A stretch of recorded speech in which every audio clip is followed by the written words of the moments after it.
तो आउ गोटे भल उपाय हूँ शिक्षण पर शिक्षादान। तुम्हें जहाँ पढ़िल से आउ जन को बुझाओ, संगे संगे उठी जाओ, धर घंटाटे पढ़िल आउ जन को से कथा बुझाओ। धर जाओ तुम्हें गोटे कवितार दुईटा स्टांजा कि तीन स्टांजा कि चारिटा स्टांजा पढ़ल कि तीन सरलार्थ पढ़िल,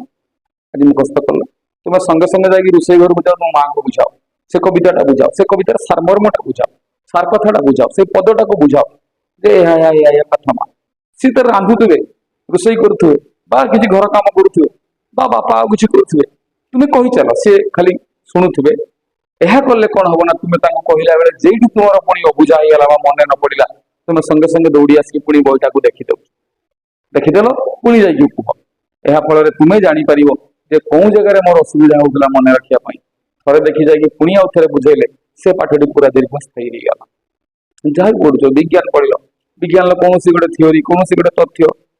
जाकि बुझाओ आउ क्या बुझाओ। कहीं बापा माँ जदि व्यस्त था जेजे बापा जेजे माँ को जाकि बुझाओ से किसी न बुझे तुम्हें बुझे चल लेवल तुम बुझेब तुम्हें जाकि बहुत बड़ बड़ कथा बुझेले मत बुझीपारे इंटरेस्ट देवे कि जो कथा गुड़ी जो कथा गुड़ी सहजरे बुझीपारे से लेवल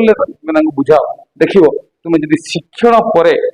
शिक्षादान दब अर्थात गोटे पाठ शिखी सारा पर आउ क्या बुझेब जदि भाई भौणी अच्छा भल कथा से बुझाओ, जदि पाखे कई सांग अच्छा बुझाओ, किए सांग जदि बुझी पार ना पाठटा तुम्हें बुझाई चेष्टा कर। जदि तुम्हें बुझे पार आउ क्या तुम शिक्षादान तुम बुझेबाटा जदि पसंद है से जदि बुझी पारा ताहले जानी था तुम पाठ पढ़ाटा सफल है एवं से पाठटी निश्चित भाव दीर्घस्थायी हम।